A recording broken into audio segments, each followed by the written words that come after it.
আপোনালোকে যদি চাই যে আমি দীৰ্ঘদিন ধৰি মিচিং জনগোষ্ঠীৰ ৰাইজে আলি আই লৃগাঙৰ দিনটোত ৰাজ্যিক বন্ধ ঘোষণা কৰিব লাগে বুলি আমি দাবী উত্থাপন কৰি আহিছো আৰু আমাৰ দাবীৰ প্ৰতি প্ৰত্যাহ্বান জনাই আজি মুখ্যমন্ত্ৰী হিমন্ত বিশ্ব শৰ্মাই আলি আই লৃগাঙৰ দিনটোত আপোনাৰ অসম বিধানসভাৰ অধিৱেশন পাতিছে। অসম বিধানসভাৰ অধিৱেশন পাতিবৰ কাৰণে আলি আই লৃগাঙৰ দিনটোক বাদ দিলে নহব নেকি? আমি 2-3 বছৰ ধৰি দেখি আছো মুখ্যমন্ত্ৰী হিমন্ত বিশ্ব শৰ্মা তেওঁ যেতিয়াৰ পৰা আচলতে মুখ্যমন্ত্ৰী আসনত বহিলে অধিৱেশনটো আপোনাৰ আলি আই লৃগাঙৰ দিনটোত পাতে। আগতে অন্তত আলি আই লৃগাঙৰ দিনটো এই অধিৱেশনবিলাক হোৱা নাছিলে। আগতে আমি অসম চৰকাৰৰ মন্ত্ৰী বিধায়ক সাংসদসকলক আমি জনপ্ৰতিনিধিসকলক আমাৰ আলি আই লৃগাঙৰ অনুষ্ঠানত অতিথি হিচাপে পাইছিলোঁ। তেওঁলোকৰ অংশগ্ৰহণে আচলতে আমাৰ আলি আই লৃগাং উদযাপনৰ ক্ষেত্ৰত যথেষ্ট পৰিমাণে প্ৰচাৰ প্ৰসাৰ হোৱাৰ ক্ষেত্ৰত উদগনি যোগাইছিলে। সেই পৰিৱেশ আজি নাই। আজি আপোনালোকে বিবেচনা কৰক, আজি আলি আই লৃগাঙত আমি কৈছো যে মিচিং জনগোষ্ঠীৰ জাতীয় উৎসৱ হিচাপে, আমাৰ কৃষিভিত্তিক জাতীয় উৎসৱ হিচাপে, যিটো দিনত আমাৰ কৃষ্টি সংস্কৃতি, আমাৰ পৰম্পৰা, আমাৰ ৰীতি নীতি, আমাৰ জীৱন ধাৰণ প্ৰণালী, এই সকলোখিনি যিটো দিনত আচলতে প্ৰতিফলন হয় আলি আই লৃগাং, সেই দিনটোত আচলতে চৰকাৰী বন্ধ দি দিলে চৰকাৰৰ কি লোকচান হ'ব বা অসমৰ ৰাইজৰ কি লোকচান হ'ব? এটা দিনত এটা জাতিক অধ্যয়ন কৰাৰ সুযোগ লাভ কৰে আলি আই লৃগাঙত। গতিকে এই দিনটোৰ প্ৰতি কোনো ধৰণৰ আচলতে ৰেছপেক্ট, সন্মান আজি বিজেপি চৰকাৰ, মুখ্যমন্ত্ৰী হিমন্ত বিশ্ব শৰ্মাৰ নাই। আজি আমাৰ কৃষ্টি সংস্কৃতিৰ প্ৰচাৰ প্ৰসাৰ হোৱাৰ ক্ষেত্ৰত আজি মুখ্যমন্ত্ৰীৰ নেতৃত্বত আচলতে বাধা আৰোপ কৰা হৈছে। কাৰণ আলি আই লৃগাঙৰ দিনটোত বিধানসভাৰ অধিৱেশন, তাৰ পৰিণতিত কি হ'ব? আমাৰ আলি আই লৃগাঙত যি ধৰণৰ আচলতে উদযাপন হ'ব, যি ধৰণৰ আমাৰ আলি আই লৃগাঙৰ অনুষ্ঠানবিলাক হ'ব, সেইবিলাক প্ৰচাৰ প্ৰসাৰ হ'ব নেকি? বিধানসভাৰ তৰ্ক বিতৰ্কবিলাকহে আপোনাৰ কাইলৈ প্ৰচাৰ প্ৰসাৰ হ'ব। কাইলৈতো আলি আই লৃগাং আছিলে। আলি আই লৃগাঙত আমি ভাবিছিলোঁ আমাৰ কৃষ্টি সংস্কৃতিৰ প্ৰচাৰ হ'ব, আমাৰ মিচিং জনগোষ্ঠীৰ যিখিনি আছে সেইখিনি অন্ততঃ প্ৰমোট হোৱাৰ ক্ষেত্ৰত সকলোৱে সহায় সহযোগিতা কৰিব, সেইটো আমি আশা কৰোঁ। কিন্তু আজিৰ দিনটোত আপোনালোকে চাব, কোনো মন্ত্ৰী বিধায়ক তেওঁলোকৰতো অংশগ্ৰহণটোতো নায়েই। তাৰ উপৰি তেওঁলোকে কি কৰিছে, বিধানসভা পাতি তেওঁলোকৰ এই বিধানসভাৰ কাৰ্যসূচীবিলাক প্ৰমোট হৈ থাকিব। আমাৰ আলি আই লৃগাঙত যি অনুষ্ঠানে নাপাতো কিয়, আমি তাত মিচিং জনগোষ্ঠীৰ কৃষিভিত্তিক জাতীয় উৎসৱ হিচাপে আমি বিভিন্ন অনুষ্ঠান ৰাখোঁ। জাতিটোক আগুৱাই নিবৰ কাৰণে আমি এগ্ৰিকালচাৰেল ফেষ্টিভেল, ইয়াত ধুনীয়া ধুনীয়া আপোনাৰ আমাৰ কনফাৰেন্স হয়, আমাৰ কৃষ্টি সংস্কৃতিৰ প্ৰতিফলন হয়, আমি বিভিন্ন অনুষ্ঠান পাতো, প্ৰতিযোগিতা পাতো। সেইবিলাক প্ৰমোট হোৱাটো প্ৰয়োজন আছিলে, প্ৰচাৰ প্ৰসাৰ হোৱাৰ প্ৰয়োজন থাকে। গতিকে সেইটোত আচলতে সহযোগিতা কৰিব লাগে চৰকাৰৰ ফালৰ পৰা, কিন্তু তেওঁলোকে দবাই থব খোজে।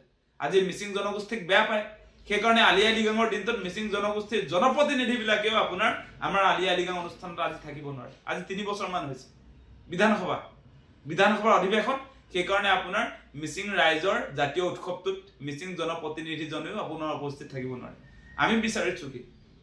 আমি বিচাৰিছো অসমৰ ভূমিপুত্ৰ জনজাতি হিচাপে আমাৰ জাতীয় উৎসৱ, আমাৰ আয়ুস ৰেখা সদৃশ, আমাৰ প্ৰাণৰ উৎসৱ আলি আই লৃগাঙত সমগ্ৰ অসমৰ ৰাইজে অংশীদাৰ হ'ব পৰাকৈ সকলোৱে আহি যাতে মিচিং জনগোষ্ঠীটোক অধ্যয়ন কৰাৰ সুযোগ লাভ কৰে, তাৰ কাৰণে আমি ৰাজ্যিক ভিত্তিত বন্ধ বিচাৰিছো, চৰকাৰী বন্ধ। আৰু সেই বন্ধটো তেওঁলোকে নিদিয়ে। আজি মুখ্যমন্ত্ৰী হিমন্ত বিশ্ব শৰ্মাই সেই আমাৰ ৰেষ্ট্ৰিকশ্যন হলিডে দি আজি মিচিং অধ্যুষিত অঞ্চলৰ 11খন জিলাত আপোনাৰ সেই হলিডে বন্ধৰ ঘোষণা কৰিছে। আমাক নালাগে সেইটো। আমি কৈ আছো সেই কথা যে আমি কেৱল মিচিং জনগোষ্ঠীয় অঞ্চলবিলাকৰ কাৰণে, আমি কেৱল মিচিং অট'নমাছ কাউন্সিলৰ অধ্যুষিত যিখিনি আচলতে অঞ্চল, সেই অঞ্চলত আমি ৰেষ্ট্ৰিক্টেড হলিডে কোনোদিনে বিচৰা নাছিলোঁ।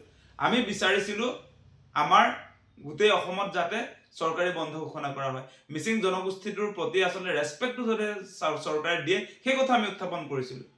কিন্তু আমাৰ যি দীৰ্ঘদিনীয়া দাবী, সেই দাবীক তেওঁলোকে নৎসাত কৰি এতিয়া ৰেষ্ট্ৰিকশ্যন হলিডে বুলি কিবা এটা বস্তু উলিয়াই আমাৰ জনগোষ্ঠীৰ মাজতে আমাৰ কৃষ্টি সংস্কৃতি, আমাৰ পৰম্পৰা, জীৱন ধাৰণ প্ৰণালী, আমাৰ আচাৰ ব্যৱহাৰ সকলোখিনি আমাৰ যি আছে, মিচিং জাতিটোৰ যি বস্তু আছে সেইটো মিচিং জেগাত থাকক, তাৰপৰা ওলাই যাব নালাগে, সেই ব্যৱস্থাপনাই কৰিছে আজি।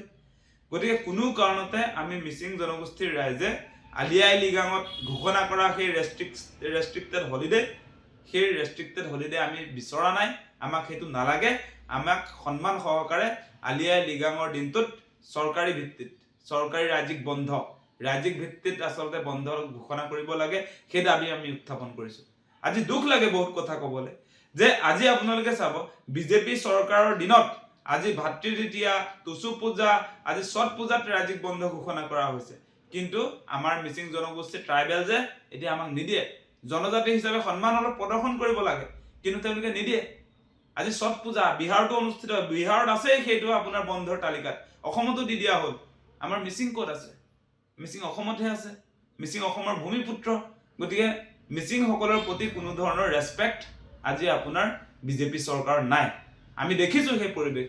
আজি ছট পূজাৰ দিনা বন্ধ থকাৰ কাৰণে আপুনি মই সকলোৱে আজি ছট পূজা অনুষ্ঠানত যাব পাৰোঁ, আমি অংশীদাৰ হ'ব পাৰোঁ। আজি ভাই ফুটাত আমি অংশীদাৰ হ'ব পাৰোঁ।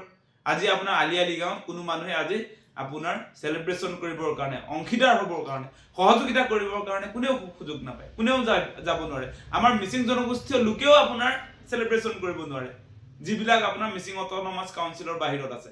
আজি গুৱাহাটীত থকা আমাৰ ছাত্ৰ ছাত্ৰীসকল, চৰকাৰী কৰ্মচাৰীসকল, বেচৰকাৰী ক্ষেত্ৰত যিবিলাক আছে তেওঁলোক কোনেও এতিয়া আলি আই লৃগাং চেলিব্ৰেশ্যন কৰিব নোৱাৰে। এনেকৈ কোনো কাৰণতে এই জাতিটো, মিচিং জাতিটো আচলতে আগবাঢ়ি যাব নোৱাৰে। আৰু এই ব্যৱস্থাপনাবিলাক আহিছে আজি বিজেপি চৰকাৰ, মুখ্যমন্ত্ৰী হিমন্ত বিশ্ব শৰ্মাৰ নেতৃত্বত।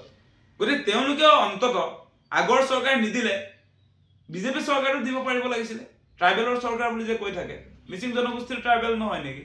মিচিং জনগোষ্ঠীৰ প্ৰতি কিয় আপোনালোকৰ ভাল ভাৱ নাই?